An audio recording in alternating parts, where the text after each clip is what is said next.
Hey friends, I've got a story that's so satisfying, it could be straight out of a movie.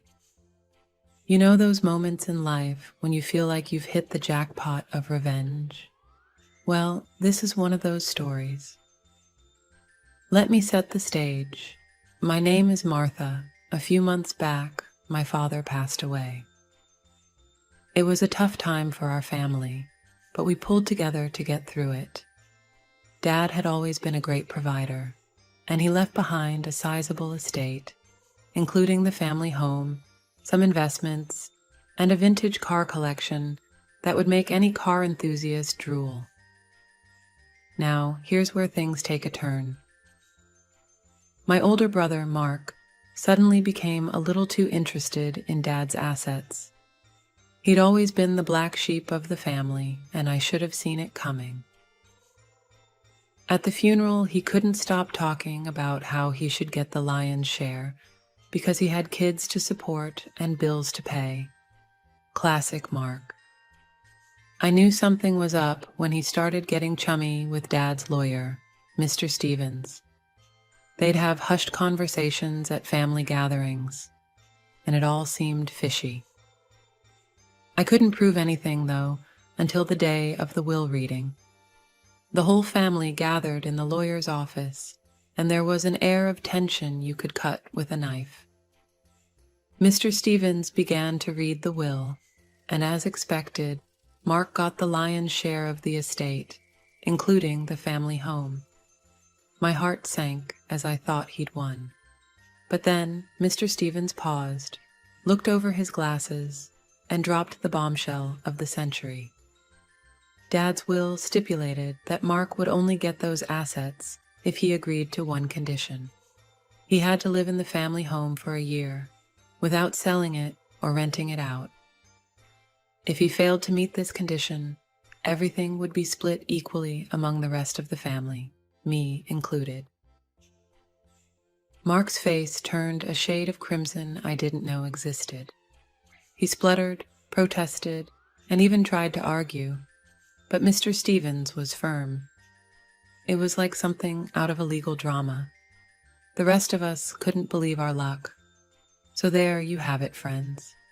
Mark's greed got the best of him, and now he's stuck in Dad's house, fuming while the rest of us get our fair share. I'm not one to revel in another's misfortune, but this time, karma delivered a dish that was too delicious to resist. Listen to my story to the end, and I'll spill the beans on how Mark's year in the family home is going. It's going to be a wild ride, and I can't wait to share it with you all. I couldn't help but smile as Mr. Stevens calmly closed the will, effectively sealing Mark's fate. It was poetic justice at its finest, and I savored the moment. Mark, on the other hand, was livid. His face turned an alarming shade of red, and he shot daggers at Mr. Stevens. "You can't be serious," Mark shouted, his voice a mixture of anger and disbelief. "This is insane, and it's not what Dad would have wanted." Mr. Stevens, ever the composed lawyer, simply shrugged. "I'm just here to execute your father's wishes, Mark. He outlined this condition in his will, and we must respect it." My other siblings and I exchanged glances, trying to contain our excitement. We had always known Mark's true colors, but this was a whole new level of karma coming back to bite him. As the will reading continued, Mr. Stevens outlined the logistics of the condition. Mark had 30 days to move into the family home, and he couldn't sell it or rent it out for a year from the date of occupancy. If he violated these terms, the assets would be divided among the remaining siblings. Mark stormed out of the lawyer's office, vowing to fight this injustice in court. He even threatened to contest the will's validity. But deep down, we knew he was cornered. Dad had been meticulous in his planning, and Mr. Stevens assured us that the will was ironclad. Over the next few weeks, Mark reluctantly moved into the family home, bitterness oozing from every pore. We all helped with the transition, making sure he had no excuses to break the conditions. It was amusing to see him try to negotiate with us for leniency, but we held firm. This was Dad's final wish, and we intended to honor it. Mark's life in the family home was far from comfortable. He resented every moment spent there, surrounded by memories of our childhood and the life he so desperately wanted to escape. I couldn't help but relish in the sweet taste of revenge as I watched him grumble and complain. But there was one thing Mark didn't anticipate: the watchful eyes of the neighborhood. Our parents had lived in that house for decades, and the neighbors were like an extended family. They knew about Dad's will and the conditions he had set for Mark. It didn't take long for them to become Mark's unofficial surveillance team. Every time he tried to bring in a realtor or put the house on the market, someone would anonymously tip us off. Mark's frustration grew with each failed attempt.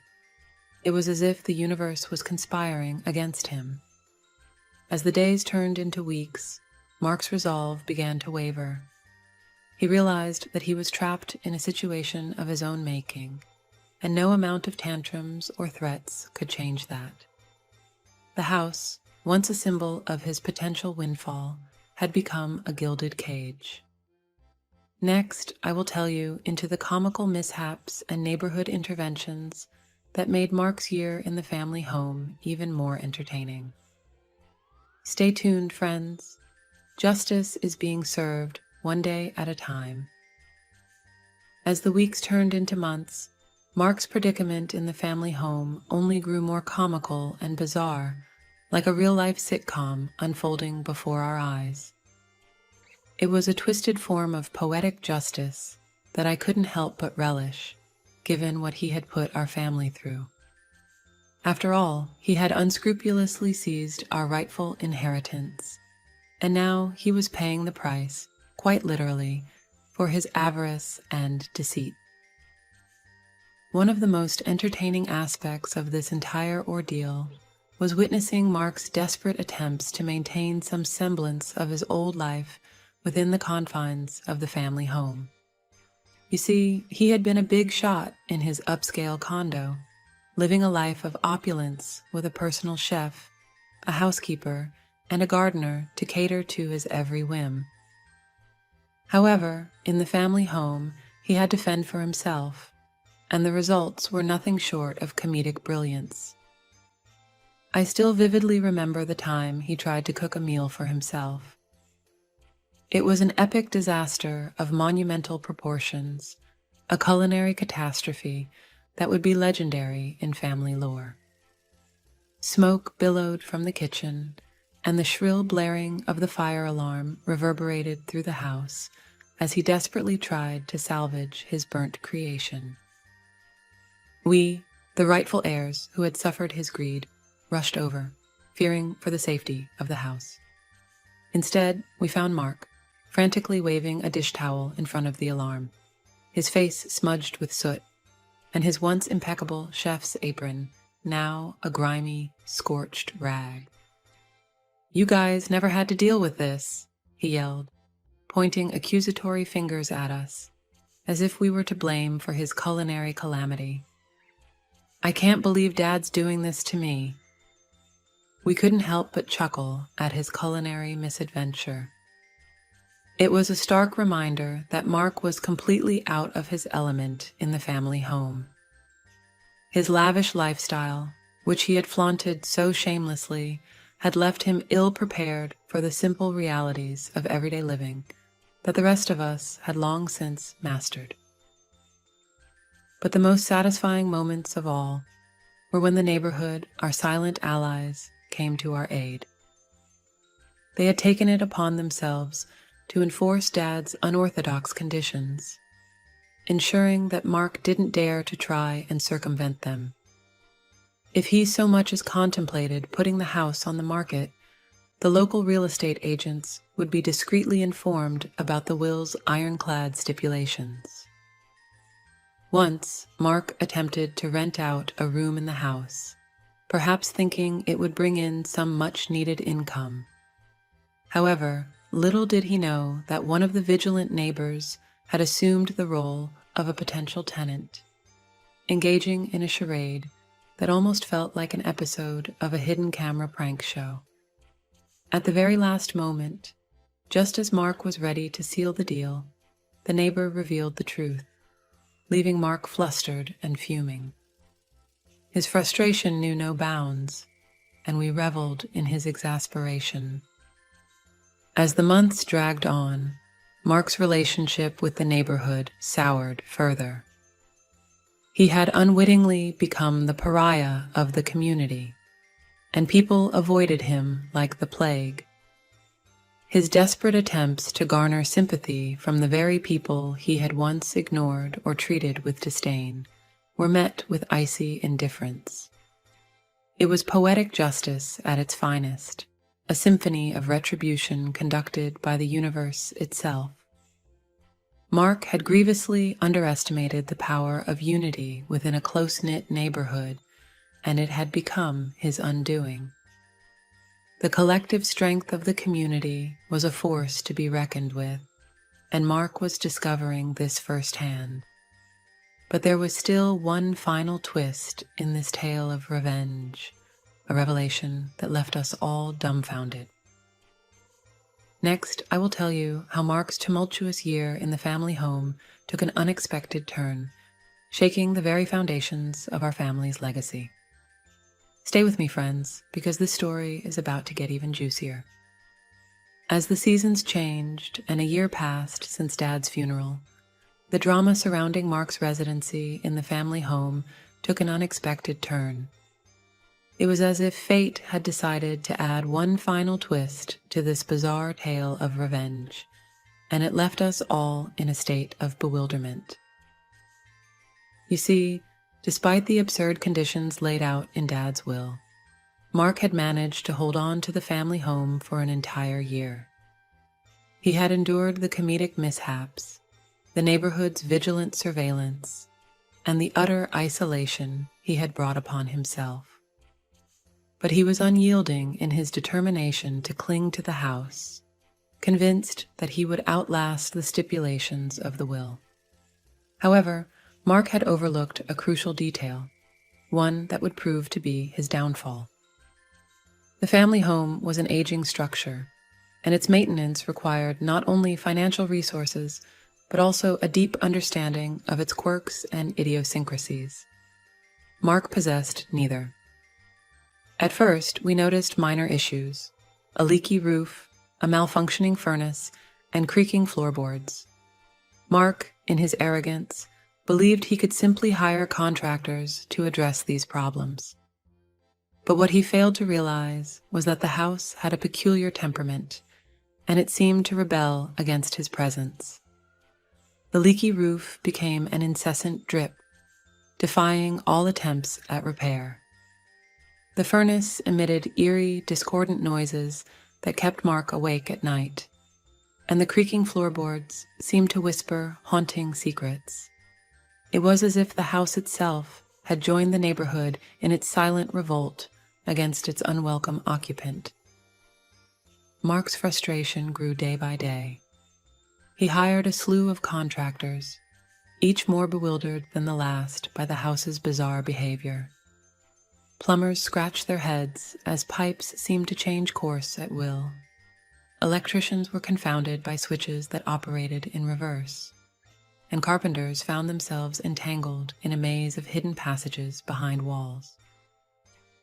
His financial resources began to dwindle as he poured money into futile attempts to tame the rebellious house. The neighborhood, well aware of his predicament, watched with a mixture of amusement and satisfaction. It was as if the house itself had become an active participant in our quest for revenge. Mark's sleepless nights and growing desperation were a source of dark amusement for us. He would often emerge from the house in disheveled attire, hair askew, and eyes bloodshot from lack of rest. His once confident demeanor had crumbled, replaced by a haunted look that mirrored the house's own peculiar personality. But it was during a stormy night that the house unleashed its most spectacular display of defiance. As thunder rumbled and rain lashed against the windows, Mark was jolted awake by a cacophony of crashing and banging. He stumbled through the darkened corridors, his flashlight barely penetrating the gloom. What he discovered was a scene straight out of a horror movie. Furniture levitated, seemingly of its own volition, and household objects danced through the air. The walls vibrated with an otherworldly energy, and the very foundation of the house trembled. It was as if the house had awakened its dormant spirits to expel the intruder. Mark fled the house in terror, leaving behind his belongings and his illusions of conquest. As he stood in the pouring rain, drenched and defeated, the neighborhood watched in eerie silence. The house had made its final verdict, and Mark had been judged unworthy. In the aftermath of this supernatural spectacle, Mark decided he had had enough.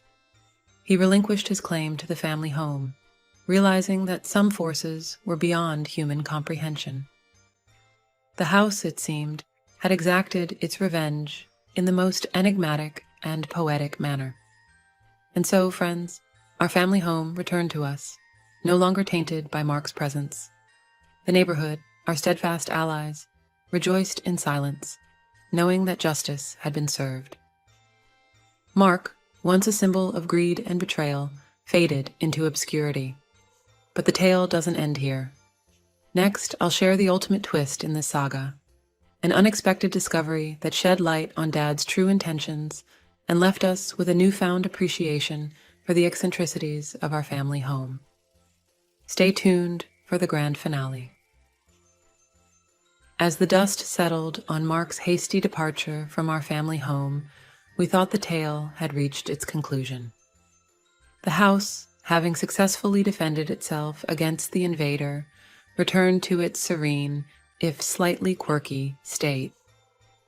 The neighborhood, once rife with intrigue and espionage, resumed its usual rhythms, and life appeared to return to normal. But as fate would have it, the final act of this peculiar drama was still waiting in the wings. It was a revelation that would not only astonish us, but also provide closure to the enigmatic legacy our father had left behind. In the days following Mark's departure, I began the arduous task of sorting through the accumulated detritus he had left behind. It was a Herculean effort, as he had seemingly abandoned most of his possessions in his panicked flight from the house. Among the discarded items, I stumbled upon an old leather-bound journal, weathered by time and neglect. Curiosity piqued, I opened the journal to find the handwritten entries of our father, dating back several decades. It was a chronicle of his thoughts, dreams, and aspirations, a glimpse into the mind of a man who had always been somewhat of an enigma to us. As I read through the pages, a pattern began to emerge. Our father's writing spoke of his love for the family home, his fascination with its idiosyncrasies, and his deep connection to the neighborhood. It was clear that the house held a special place in his heart, and he had dedicated years to understanding its mysteries. But the most astonishing revelation came when I reached the final entries of the journal. In those pages, our father had detailed a plan that would ultimately lead to Mark's downfall and the house's triumphant defense. He had orchestrated the entire series of events, from the eccentric will to the house's rebellious antics. It was all part of his grand scheme to ensure that the family home remained untouched by those who did not truly appreciate its quirks. In his own words, he had written, "Only those who understand the heart of this house deserve to inherit it. I will test them as the house has tested me." It was a revelation that left me both astounded and moved. Our father had devised this elaborate ruse, not out of malice, but out of love for the house he had called home for so many years. He had used his eccentricity and flair for the dramatic to protect the place he held dear. And so, friends, the story comes to a close with a newfound appreciation for our father's legacy. The house, once a symbol of revenge, now stood as a testament to his love and ingenuity. Mark's brief tenure had inadvertently become a test of character, and he had failed spectacularly. As for us, we continued to live in the house, embracing its quirks and mysteries with open hearts. It was a daily reminder of our father's eccentricity and his deep affection for the place he had called home. The neighborhood, once divided by suspicion, had come together in a shared understanding of the house's unique magic. In the end, it was a tale of revenge turned redemption, of a house that defended itself, and of a father's enduring love. And as I write these final words, I can't help but smile, knowing that our family home will continue to enchant and confound generations to come. Thank you for joining me on this extraordinary journey, friends. And remember, sometimes the most unusual stories hold the deepest truths.